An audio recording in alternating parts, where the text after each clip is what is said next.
আজকে হচ্ছে 7th March. আজকে আমি যাব কোচবিহারে, কারণ আমার ভাইয়ের বিয়ে, আমার ছোট মাসির বড় ছেলের বিয়ে।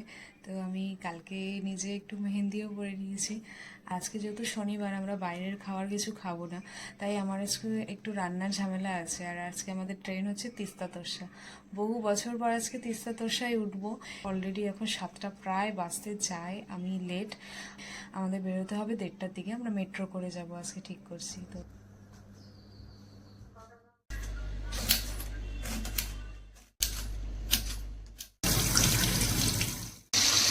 আমি চেষ্টা করছিলাম ম্যাক্সিমাম খাবারটাই বাড়ি থেকে বানিয়ে নিয়ে যাওয়ার, কারণ আমি নতুন বছর থেকেই চেষ্টা করছি যে যতটা সম্ভব বাইরের খাবারটা অ্যাভয়েড করারই চেষ্টা করব।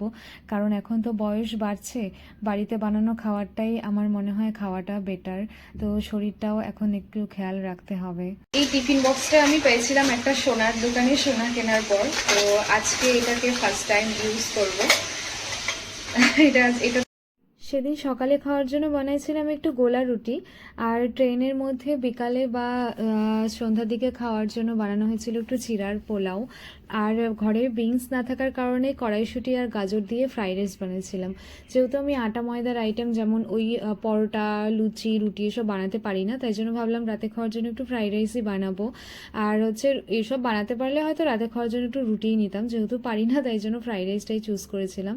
সাথে ছিল আলু জিরা। এই আলু জিরার আইটেমটা রিতমের আবার খুব ফেভারিট। কিছুই না, জাস্ট একটু জিরা ফোড়ন দিয়ে, গোটা জিরা ফোড়ন দেওয়ার পর সেদ্ধ আলুগুলো দিয়ে, তার মধ্যে একটু হলুদ গুঁড়া, একটু জিরার গুঁড়া দিয়ে, হালকা একটু ঘি দিয়ে ওটাকে নামায় নিতে হয়।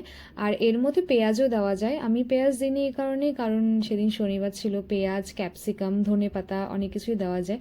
আমার ঘরে সেসব ছিল না বলে আমি স্কিপ করে গেছি। এরপর দুপুরে লাঞ্চ করে আমরা বের হয়ে পড়ছিলাম। আমরা সেদিন ঠিক করেছিলাম যে মেট্রো করে যাব। বাড়ির এত কাছে মেট্রো থাকতেও যদি ওলা উবের করে শিয়ালদা যেতে হয় তাহলে কেমন হয় বলো তো। আসলে এতগুলো ব্যাগ নিয়ে আমার মেট্রো পর্যন্ত পৌঁছাতেই অনেকটা লেট হয়ে গেছিল। একটা মুহূর্তের জন্য মনে হচ্ছিল যে আজকে মনে হয় ট্রেনটা পাবোই না। জাস্ট 5 মিনিট, ট্রেনটা ছাড়ার 5 মিনিট আগে আমরা ট্রেনে গিয়ে উঠেছিলাম।